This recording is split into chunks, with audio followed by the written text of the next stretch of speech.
Ma mère a détruit le jardin de mon défunt père pour construire une niche de luxe pour chiens.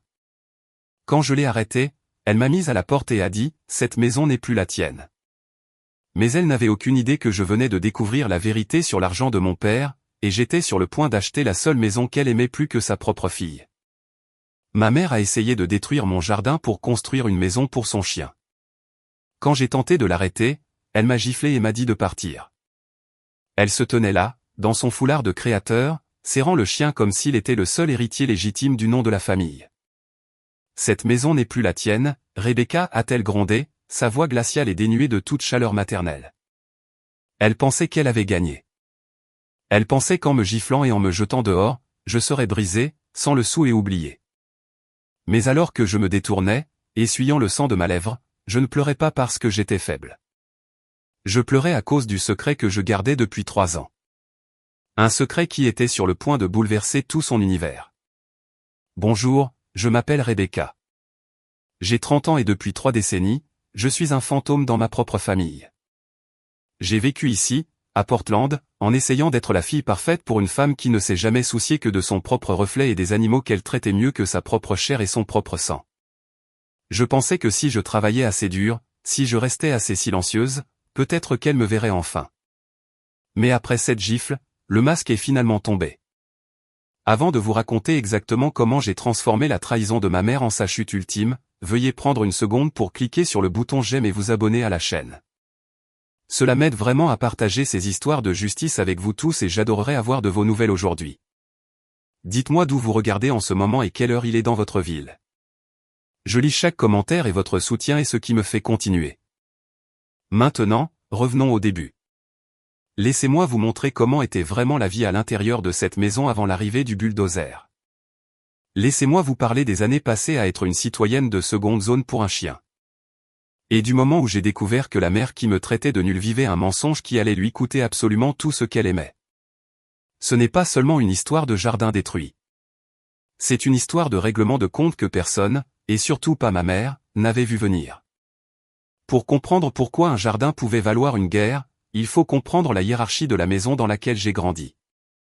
Dans la maisonnée Everett, il y avait 3 niveaux d'importance. Tout en haut se trouvait Béatatrice, ma mère, drapée de soie et de suffisance.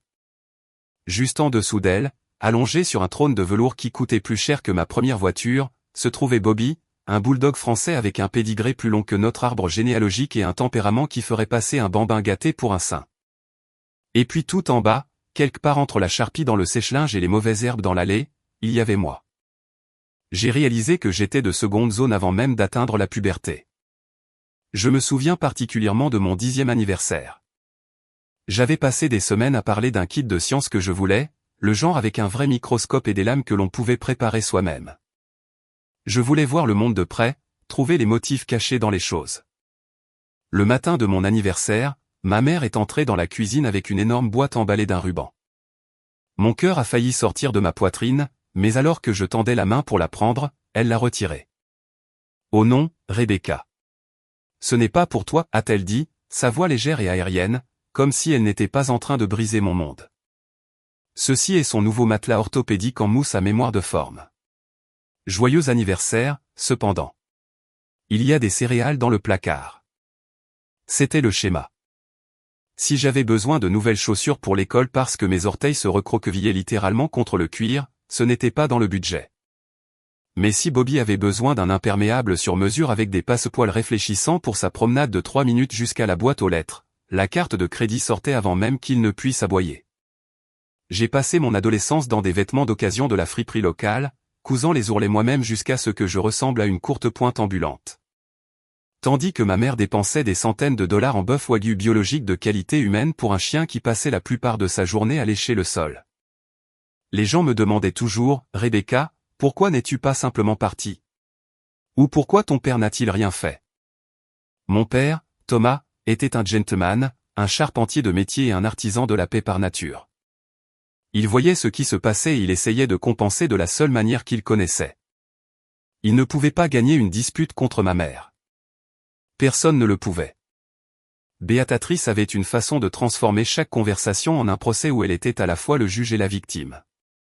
Alors mon père m'a construit un sanctuaire. derrière notre maison à Portland, il y avait une parcelle de terre qui n'était que de la terre grise et des rochers. Un printemps, quand j'avais 12 ans, il m'a tendu une pelle. Construisons quelque chose qui soit juste à nous, Becky, a-t-il murmuré. Au cours des 15 années suivantes, cette terre est devenue un chef-d'œuvre.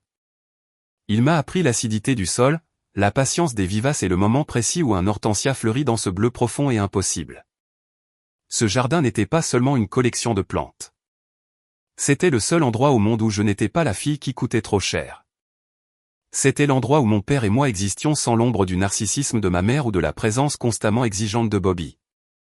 Quand mon père est décédé il y a 3 ans, le jardin est devenu ma bouée de sauvetage. Chaque fois que je taillais les rosiers ou arrosais les fougères, je pouvais encore sentir le cal de sa main sur la mienne, guidant le sécateur. C'était le dernier morceau de lui qu'il me restait. Ma mère le savait. Elle me voyait là-bas chaque matin avant le travail, trouvant la paix dans la terre. Et parce qu'elle ne pouvait pas contrôler cette paix, elle la détestait. Elle se tenait sur le porche arrière, serrant Bobby, et regardait les parterres de fleurs avec mépris. Tu gaspilles ta vie dans cette boue, Rebecca. Tu pourrais être à l'intérieur en train de brosser le pelage de Bobby ou de nettoyer les plinthes. Tu es si égoïste, pensant toujours à ce que tu veux faire pousser. Je suis resté parce qu'après la mort de mon père, elle m'a convaincu qu'elle était fragile. Elle a joué la carte de la veuve éplorée jusqu'à ce qu'elle soit cornée et effilochée. Je payais l'hypothèque. Je payais les charges. Je payais l'assurance pour chien haut de gamme qui couvrait les séances de thérapie hebdomadaires de Bobby. Oui, le chien avait un thérapeute. Je pensais être une bonne fille. Je pensais que je protégeais la femme qui m'avait élevé. Mais la vérité, c'est que j'étais juste une locataire dans une maison que je finançais, attendant le jour où elle déciderait que le chien avait plus besoin de mon espace que moi. Je n'aurais jamais imaginé qu'elle irait jusqu'au bout. Je n'aurais jamais pensé qu'elle regarderait la seule chose qui maintenait le cœur de sa fille entier et déciderait que c'était l'endroit parfait pour un chenil. Mais comme je l'ai appris à mes dépens, quand vous avez passé 30 ans à traiter un chien comme un dieu et un enfant comme un serviteur, vous perdez la capacité de voir la différence entre une fleur et une mauvaise herbe. Et pour elle, j'ai toujours été la mauvaise herbe. Si vous demandiez à ma mère d'où elle venait, elle ne vous donnerait pas l'adresse de la modeste maison de banlieue que je payais actuellement. Au lieu de cela, ses yeux se voilaient d'un air de nostalgie étudiée, et elle murmurait 2 mots comme s'ils étaient une prière. Le Willow. Le domaine du Willow était une ferme historique à couper le souffle à la périphérie de Portland. Un chef-d'œuvre colonial blanc entouré de saules pleureurs dont les branches plongeaient dans un étang privé. C'était le genre d'endroit que l'on voit sur les cartes postales ou dans les films où la famille est toujours heureuse et le soleil ne cesse de briller. Ma mère y avait travaillé comme secrétaire particulière pour les anciens propriétaires quand elle avait la vingtaine, avant de rencontrer mon père. Dans son esprit, ces quelques années n'étaient pas seulement un travail. C'était un droit de naissance qui lui avait été cruellement arraché. Elle n'admirait pas seulement la maison. Elle la vénérait. Elle gardait une esquisse architecturale encadrée sur sa table de chevet, juste à côté d'une photo de Bobby avec son chapeau de diplômé. C'est là que j'appartiens, Rebecca, disait-elle, fixant l'esquisse pendant que je frottais le sol de la cuisine. Une femme de mon goût, de mon élégance. J'étais faite pour les salles du Willow, pas pour cette boîte exiguë et pleine de courants d'air dans laquelle tu m'as piégé. La boîte exiguë à laquelle elle faisait référence était une belle maison de 4 chambres avec un porche enveloppant et le jardin que j'avais passé la moitié de ma vie à entretenir. Mais plus important encore, c'était une maison qui fonctionnait entièrement grâce à ma sueur et à mon épuisement. C'était la partie de notre vie que personne ne voyait. Pour les voisins, Béatatrice était la veuve raffinée vivant gracieusement avec sa fille dévouée. Pour ses amis de l'église, elle était la sainte qui était restée pour guider son enfant difficile. Mais derrière les portes closes, j'étais le moteur silencieux qui maintenait son fantasme en vie. Je travaillais 60 heures par semaine comme facturière médicale principale, un travail aussi éreintant que lucratif. Chaque centime de mon salaire, moins le strict nécessaire pour ma propre survie, allait sur le compte du ménage. Je payais les courses biologiques sur lesquelles elle insistait. Je payais les toiletteurs de chiens haut de gamme qui venaient 2 fois par mois pour faire à Bobby un soin du visage à la myrtille. Je payais les impôts fonciers, les factures de chauffage et l'entretien. Et pourtant, chaque fois que j'essayais de mentionner le budget, chaque fois que je suggérais que nous n'avions peut-être pas besoin d'un vase en cristal à $300 pour le couloir, elle utilisait sa clé passe-partout. Elle se serrait la poitrine, les yeux se remplissant de larmes cinématographiques instantanées. Après tout ce que j'ai sacrifié en tant que mère, après les années que j'ai passées à t'élever alors que j'aurais pu vivre ma propre vie, tu vas compter les centimes avec moi maintenant? Tu vas être aussi ingrate? Ça marchait à chaque fois. Cette culpabilité était une laisse plus serrée que tout ce que Bobby n'avait jamais porté. Elle m'avait convaincu que j'étais mauvaise avec l'argent. Un récit qu'elle a si souvent répété que j'ai fini par le croire moi-même. Tu es une rêveuse, Rebecca, pas une faiseuse. Si je gérais les finances, nous serions à la rue en un mois. Tu dépenses l'argent comme de l'eau pour ces fleurs inutiles dans le jardin. Je m'excusais. J'avais honte d'acheter une nouvelle paire de blouses d'infirmière ou un livre que je voulais lire.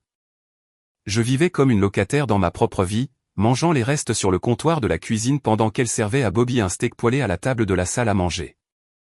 Tout en l'écoutant radoter sur la façon dont un jour elle trouverait un moyen de retourner au Willow.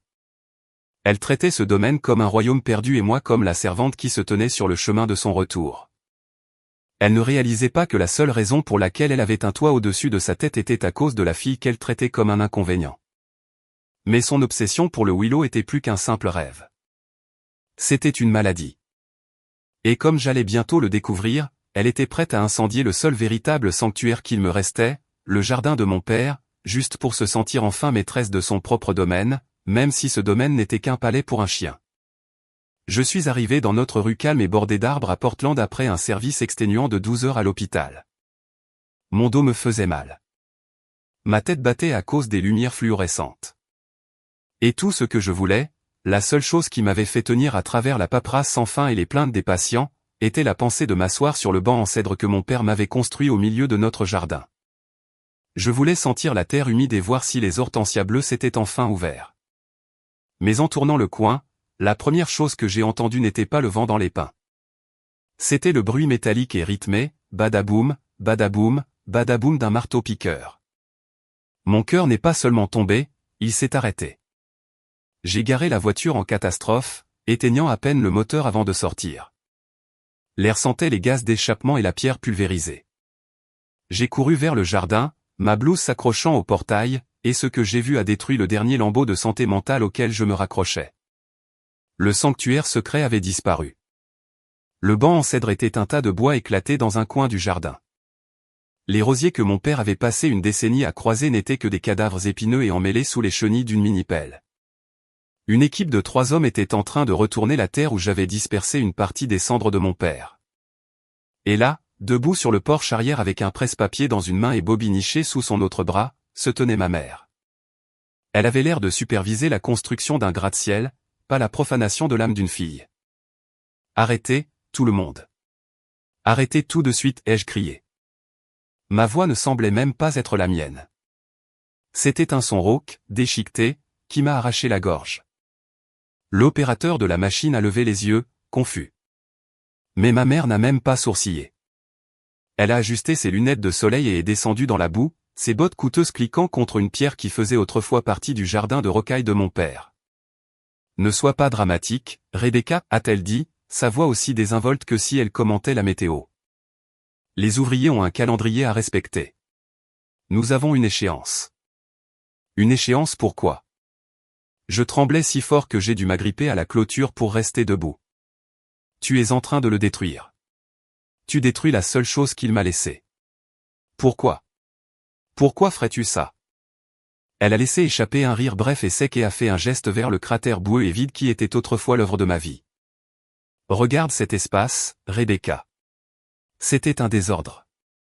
Des mauvaises herbes, de la terre et ses fleurs bleues hideuses qui attiraient toutes les abeilles du comté. C'était un gaspillage. Bobby n'a pas été lui-même ces derniers temps. Son thérapeute dit qu'il a besoin d'un espace extérieur dédié, une villa, quelque chose de climatisé où il peut profiter de l'air frais sans se salir les pattes. Elle a brandi le presse-papier, me montrant un jeu de plans architecturaux professionnels. Mes yeux se sont brouillés en les regardant. Ce n'était pas juste une niche. C'était une mini-demeure de 10x12 avec des plafonds voûtés, un porche miniature et un système de CVC dédié. La Villa Bobby, lisait-on en en-tête en lettres dorées en relief. Tu as dépensé le fonds d'entretien de la maison pour une niche, ai-je murmuré. Cet argent était pour le toit qui fuyait le chauffe-eau. Tu utilises mon argent pour construire un palais pour un chien sur la tombe de mon père. Son visage est passé de décontracté à mortel en une fraction de seconde. Le masque de la veuve élégante et éplorée a disparu. Et le prédateur en dessous a émergé. Ton argent, a-t-elle sifflé, s'approchant de mon espace personnel. Tout dans cette maison m'appartient. Je t'ai porté pendant 9 mois. J'ai renoncé à mes rêves de vivre au Willow pour élever une enfant qui n'a jamais été reconnaissante. Et tu penses que tu peux me dire comment gérer ma propriété? Il ne s'agit pas seulement de l'argent, maman. C'est le jardin. Papa et moi, nous avons construit ça. C'était son dernier cadeau pour moi. Comment peux-tu être si cruel? Je me suis élancé devant elle, essayant d'attraper la pelle d'un des ouvriers, désespéré de sauver au moins un des rosiers qui était en train d'être enseveli sous un tas de gravier. Je pleurais maintenant. Le genre de sanglots lourds et qui viennent d'un lieu de trahison totale. J'ai dit, arrêtez, ai-je crié à l'opérateur. Soudain, le monde a basculé. Crac. Le son était comme un coup de feu. La force du coup m'a fait tourner la tête sur le côté, et pendant une seconde, tout ce que j'ai vu était un bruit blanc.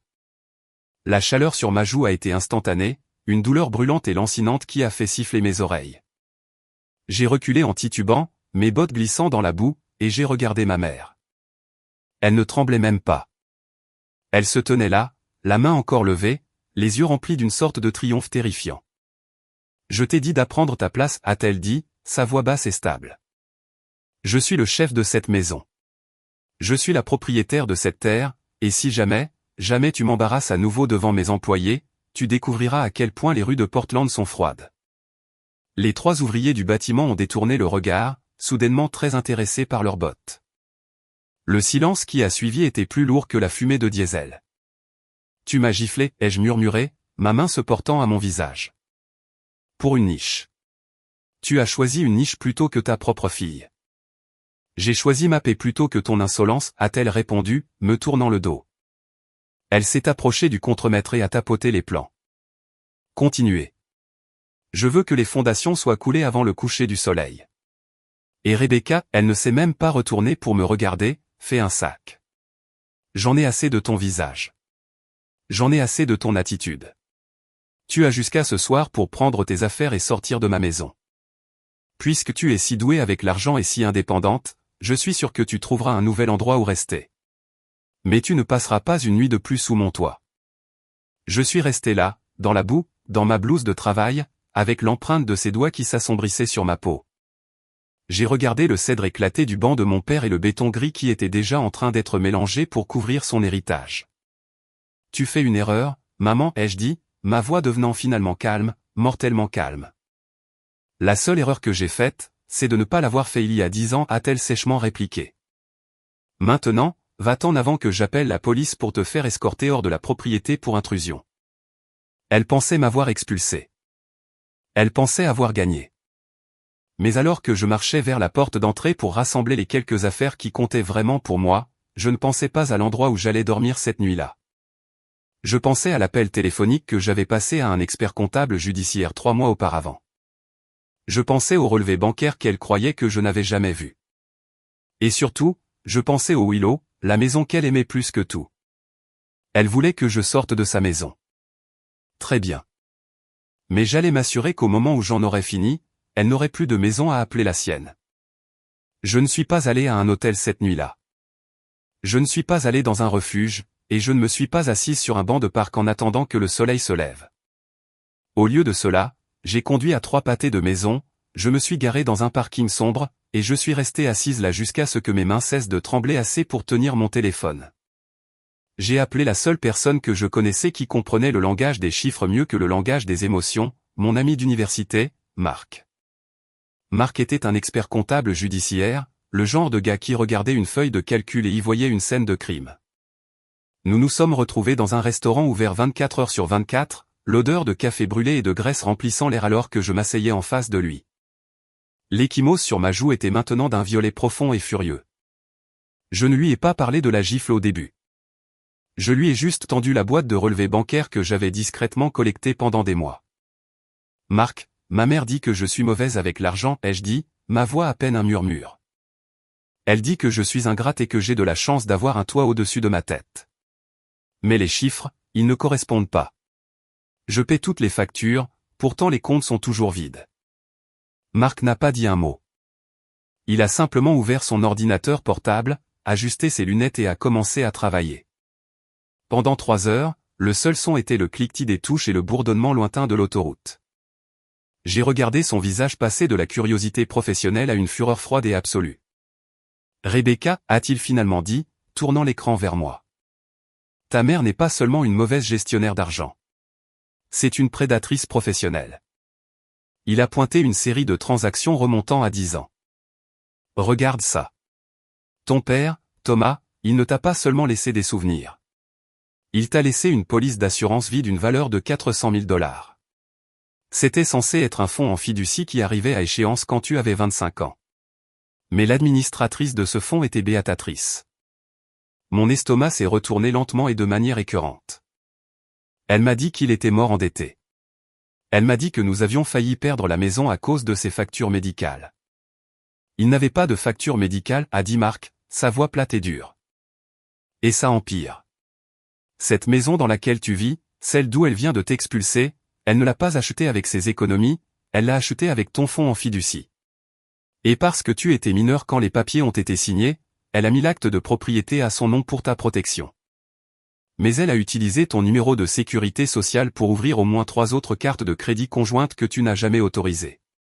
Elle a siphonné tes chèques de paie vers un compte d'épargne offshore tout en te disant que l'hypothèque était en retard. J'avais l'impression que l'air avait été aspiré de la pièce. J'ai repensé aux années à manger du riz, aux fermetures éclairs cassées de mes manteaux, et à la façon dont elle me faisait sentir comme un fardeau pour vouloir une nouvelle paire de chaussures. Ce n'était pas parce que nous étions pauvres. C'était parce qu'elle me volait mon air alors que j'essayais encore de respirer.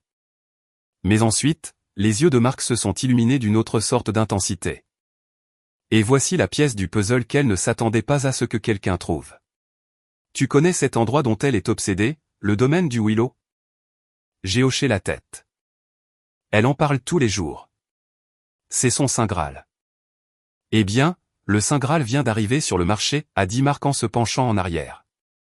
Les anciens propriétaires ont été saisis. Il va être mis en vente aux enchères privées dans 72 heures. Mais voici le hic.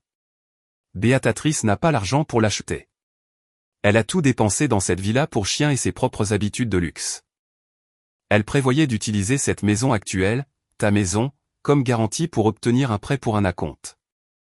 Une clarté froide et vive s'est installée en moi. Toutes les pièces se sont mises en place. La destruction du jardin n'était pas seulement à propos du chien. Il s'agissait de dégager la propriété pour augmenter sa valeur pour une expertise. Elle allait vendre l'héritage de mon père et mon avenir pour acheter son propre fantasme, et elle allait me jeter à la rue pour le faire. Elle se prend pour une reine, ai-je dit, regardant les chiffres sur l'écran. Elle pense qu'elle peut simplement m'effacer et emménager dans son palais. Elle ne le peut pas. Pas si nous déposons une injonction d'urgence pour exploitation financière. Nous avons les preuves, Rebecca. Nous avons les signatures falsifiées sur les retraits du fonds en fiducie. Nous avons la preuve de l'argent de l'assurance volée. Nous pourrions la faire arrêter d'ici vendredi. Non, ai-je dit, un lent sourire se dessinant sur mon visage pour la première fois depuis des années. L'arrêter est trop facile. Elle veut vivre dans le Willow. Elle veut être la dame du manoir. Aidons-la à réaliser ce rêve, mais assurons-nous qu'elle le réalise selon mes conditions. Je regardais le solde total du compte offshore que Marc avait trouvé. C'était suffisant. C'était plus que suffisant. Marc, ai-je dit, ma voix stable et froide. À quelle vitesse peux-tu me fournir les documents pour acheter une maison en secret? Je veux acheter le Willow. Je veux acheter chaque brique et chaque saule pleureur de cette propriété, et je veux le faire avant même qu'elle sache que j'ai la moindre chose à mon nom. Elle pensait qu'elle avait pris mon jardin. Elle pensait qu'elle avait pris ma maison. Mais elle était sur le point de découvrir que la fille qu'elle traitait de nulle était la seule personne qui détenait l'acte de propriété de son avenir. La chasse était ouverte. Et pour la première fois en 30 ans, je n'étais pas la proie. Assise dans une chambre de motel exiguë et éclairée au néon en périphérie de Portland, l'odeur de cigarettes froides et de nettoyant bon marché s'accrochant au mur, j'aurais dû me sentir vaincu. J'avais une ecchymose violette sur le visage, une valise pleine de blouses froissées et pas de maison où retourner. Mais en regardant les documents juridiques que Marc avait envoyés sur mon ordinateur portable, je ne me sentais pas comme une victime. Pour la première fois de ma vie, je me sentais comme l'architecte de mon propre destin.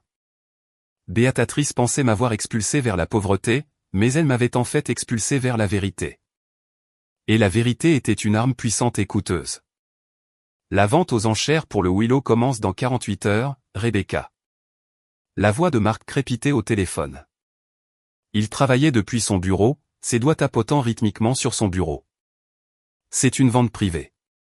À cause de la saisie, la banque veut une sortie rapide. Il cherche un acheteur au comptant qui peut conclure dans les 7 jours.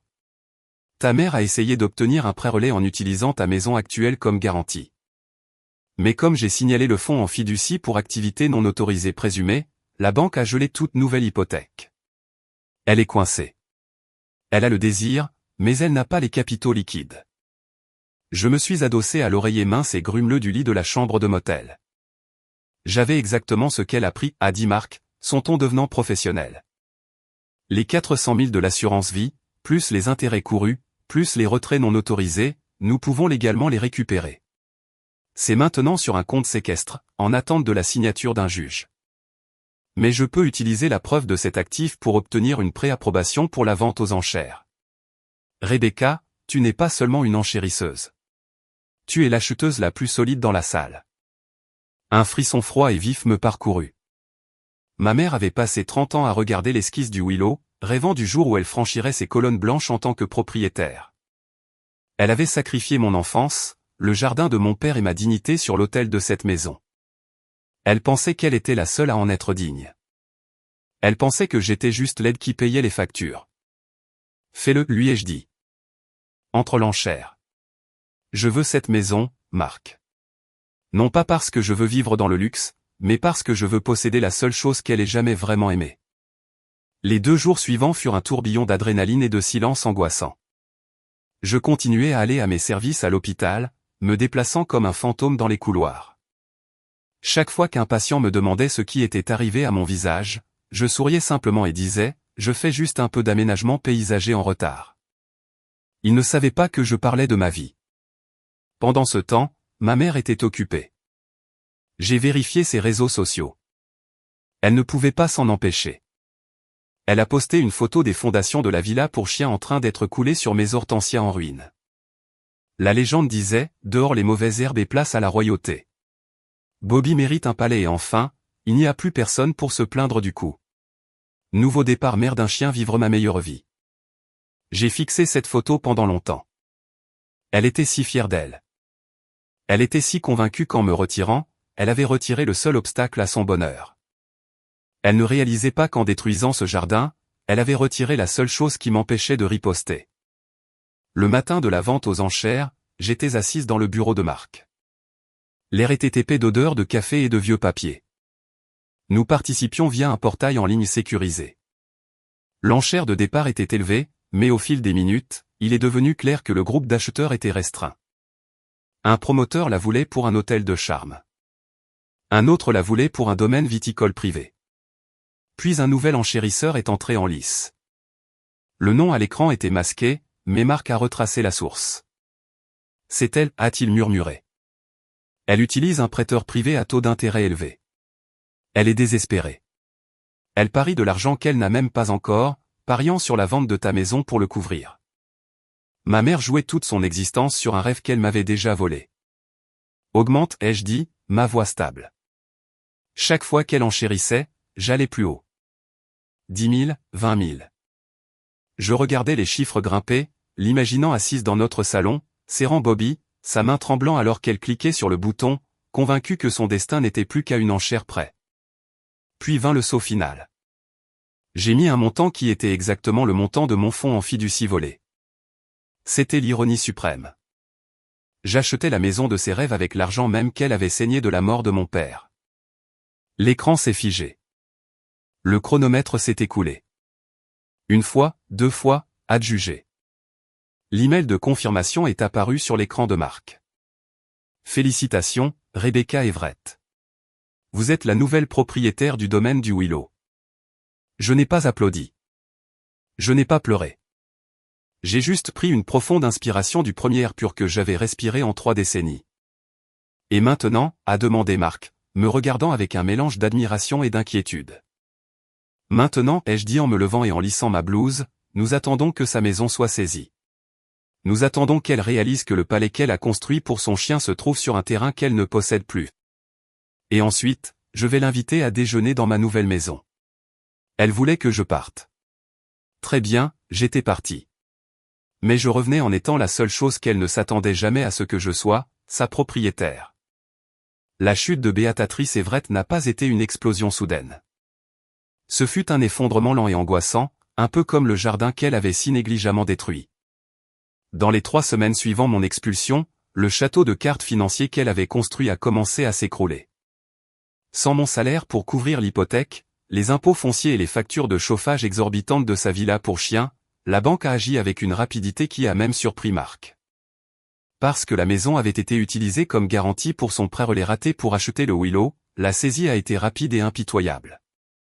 Je me suis assise dans ma voiture de l'autre côté de la rue le matin où les camions de déménagement sont arrivés. Pas les siens, mais ceux de la banque. J'ai regardé à travers le pare-brise strié de pluie les hommes en gilets fluorescents sortir le trône de chien en velours, les vases en cristal et les tapis de soie. J'ai vu la demeure pour chien à moitié finie dans le jardin, maintenant juste une tombe de béton gris pour les rosiers de mon père, entourée de rubans de signalisation jaune. Ça avait l'air pathétique. Ça ressemblait au monument d'une femme qui avait échangé l'amour d'une fille contre un lopin de gravier. Puis mon téléphone a vibré. C'était un numéro que j'avais bloqué, mais elle appelait depuis un téléphone jetable ou peut-être celui d'un voisin. J'ai laissé sonner 3 fois avant de répondre. Rebecca. Sa voix était un désordre rauque et aigu. La veuve élégante avait disparu. Rebecca, chérie, tu es là. Il y a eu une terrible erreur. La banque, ils sont là. Ils prennent tout. Je n'ai nulle part où aller. Bobby est stressé. Il tremble. Il a besoin de son environnement spécialisé. Je me suis adossé au repose-tête, ma voix aussi plate que l'horizon de Portland. J'ai vu l'annonce, maman. Je sais que la maison est partie. C'est cet ami comptable à toi, n'est-ce pas? Il a fait quelque chose au compte. Tu dois m'aider, Rebecca. Après tout ce que j'ai fait pour toi, tu ne peux pas laisser ta mère dormir dans un motel. Je suis ta famille. Les liens du sang sont plus forts que tout. Tu te souviens. C'était le même scénario qu'elle avait utilisé à chaque dîner de famille, à chaque dispute où j'avais essayé de me défendre. Les liens du sang sont plus forts que tout. Elle utilisait cette phrase comme une laisse pour me ramener dans son orbite chaque fois qu'elle avait besoin de quelque chose. Mais elle a oublié le reste du proverbe. Le sang du pacte est plus épais que l'eau de la matrice. Mon pacte était avec la vérité et avec le père qu'elle avait essayé d'effacer. Je suis en fait dans un nouvel endroit maintenant, maman. C'est un peu loin, mais c'est paisible. Pourquoi n'amènes-tu pas Bobby et ne viens-tu pas déjeuner? Nous pourrons parler de ton avenir. Oh, Dieu merci. Elle a laissé échapper un sanglot qui ressemblait plus à un soupir de soulagement que son gagne-pain n'avait pas complètement expiré. Je savais que tu reviendrais à la raison. Tu as toujours été la sensible. Envoie-moi juste l'adresse. Je serai là dans 1 heure. J'ai juste besoin de préparer le kit de voyage de Bobby. Je ne lui ai pas envoyé l'adresse par SMS. Je lui ai envoyé les coordonnées de la grille d'entrée du domaine du Willow. Je suis arrivé au Willow 40 minutes avant elle. Je me tenais sous les immenses colonnes blanches du porche, regardant les saules pleureurs qui plongeaient leurs branches dans l'étang. L'air ici ne sentait pas le diesel ou la pierre pulvérisée. Il sentait le cèdre et l'eau douce. C'était comme le sanctuaire que mon père avait toujours voulu pour moi. J'avais l'acte de propriété dans un dossier manie sur la table du hall et les clés, de lourdes clés en laiton, dans ma poche. J'ai regardé son SUV cabossé remonter la longue allée sinueuse. Elle conduisait lentement, les yeux écarquillés en admirant les pelouses vertes et l'architecture historique. Je pouvais la voir à travers le pare-brise, serrant Bobby contre sa poitrine, le visage pressé contre la vitre comme un enfant devant une vitrine de confiserie. Elle s'est arrêtée dans le cercle avant, la bouche bée. Elle est sortie de la voiture, ses talons cliquant sur le gravier, le même son qu'elle avait fait en marchant sur mes hortensias en ruine. Elle ne m'a pas vu au début. Elle était trop occupée à vénérer la maison. C'est magnifique, a-t-elle murmuré dans le vide. Je savais que je retrouverais mon chemin jusqu'ici. J'ai toujours su que j'étais destiné à cette vie. Elle a commencé à marcher vers la porte d'entrée, sa posture se redressant, ce vieux sentiment de suffisance revenant comme si elle reprenait possession d'un royaume perdu. Elle n'a même pas regardé vers le porche jusqu'à ce que je sorte de derrière l'une des colonnes. Rebecca. Elle s'est arrêtée à 10 pieds de distance, ses yeux allant de moi à la maison et vice-versa. Qu'est-ce que tu fais ici? As-tu trouvé un travail de gardienne? C'est comme ça que tu restes ici? Je n'ai pas répondu. J'ai juste sorti la clé en laiton de ma poche et je l'ai levée. La lumière du soleil a attrapé le métal, le faisant briller comme une étoile. Je l'ai acheté, maman. Le silence qui a suivi était absolu. Bobby a laissé échapper un petit gémissement pathétique, mais Béatatrice était figée. Son visage a subi une transformation terrifiante, confusion, déni, puis une réalisation lente et angoissante. Tu l'as acheté avec quel argent? Tu n'as pas d'argent. Je gérais tes finances. Tu étais mauvaise avec les chiffres. Je n'ai jamais été mauvaise avec les chiffres, Béatatrice. J'étais juste la victime d'une voleuse. J'ai trouvé le fonds en fiducie. J'ai trouvé l'assurance vie. J'ai trouvé les 4 comptes que tu as ouverts à mon nom, et j'ai trouvé l'épargne offshore que tu pensais que je ne verrais jamais. Chaque centime que tu as utilisé pour enchérir sur cette maison, c'était mon argent. Et quand la banque a gelé tes actifs à cause de l'enquête pour fraude, j'ai utilisé le capital réel pour finir ce que tu avais commencé. Elle s'est précipitée en avant, le visage tordu dans un masque de rage. Cette maison est à moi. J'en rêve depuis 30 ans. Tu me l'as volée. Tu as manipulé le système pour prendre mon rêve. Tu n'avais pas un rêve, maman, ai-je contré, ma voix devenant plus froide. Tu avais une obsession. Tu as détruit le jardin de mon père pour un chien, et tu as giflé ta fille pour un palais. Tu voulais vivre dans le Willow. Eh bien, regarde autour de toi. Tu es sur la propriété, mais tu n'es pas la maîtresse du manoir. J'ai ouvert le dossier Manny et j'ai brandi l'acte de propriété. Le domaine du Willow appartient à Rebecca Everett, seule propriétaire.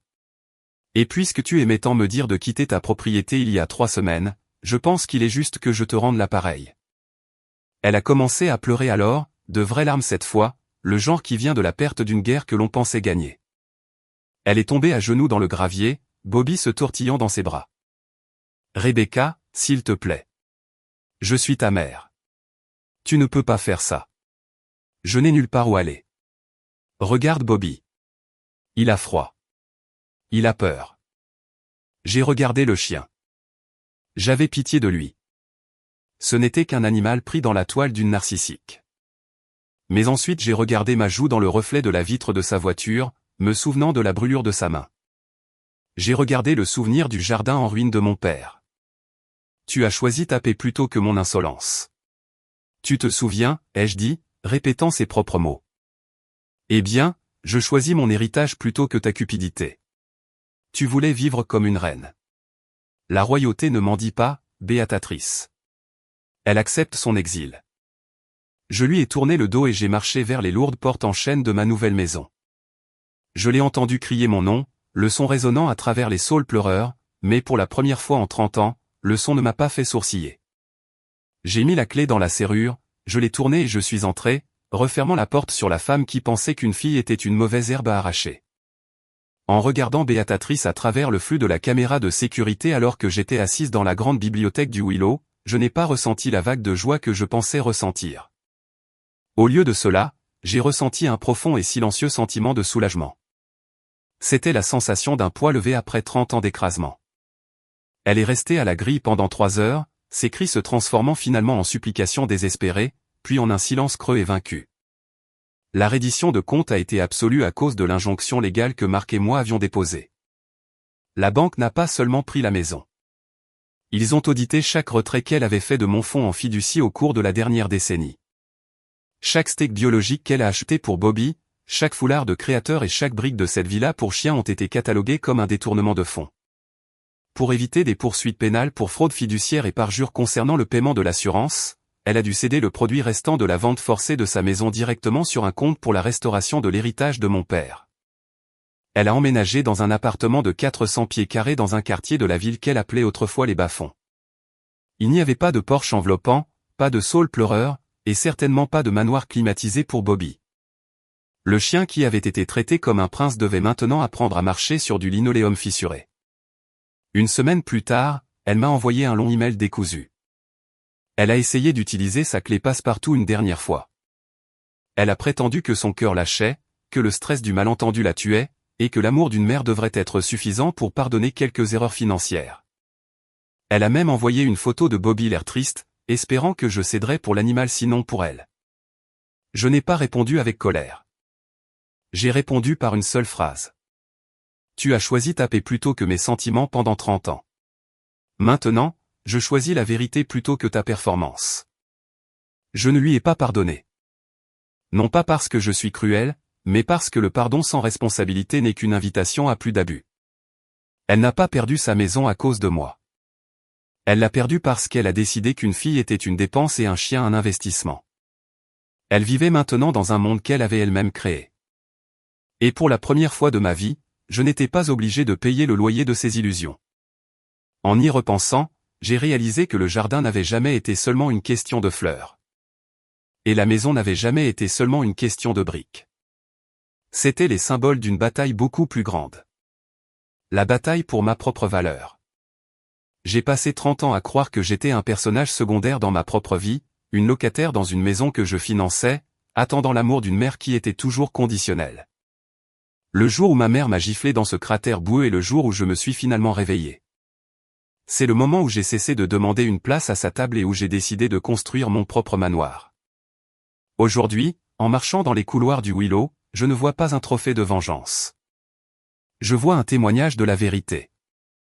Je vois l'héritage que mon père voulait pour moi, préservé dans un endroit où personne ne pourra jamais le démolir pour construire un palais pour un animal de compagnie. La famille est censée être votre sanctuaire, mais parfois les personnes qui partagent votre sang sont celles qui sont les plus disposées à le faire couler. Si vous traversez quelque chose de similaire, si vous vous sentez invisible ou mal aimé par les personnes qui sont censées vous protéger, sachez ceci s'il vous plaît. Vous n'êtes pas une mauvaise herbe. Vous êtes le jardinier de votre propre vie. Vous avez le pouvoir de déraciner la toxicité et de planter quelque chose de beau à sa place. Merci beaucoup d'être resté avec moi jusqu'à la fin de ce voyage. Si cette histoire a signifié quelque chose pour vous, ou si vous avez déjà dû vous défendre contre vent et marée, veuillez cliquer sur le bouton j'aime et vous abonner à la chaîne. Cela aide plus que vous ne l'imaginez. Et avant de partir, dites-moi dans les commentaires ce que vous auriez fait à ma place. Auriez-vous acheté la maison ou seriez-vous simplement parti ? J'ai hâte de lire vos pensées.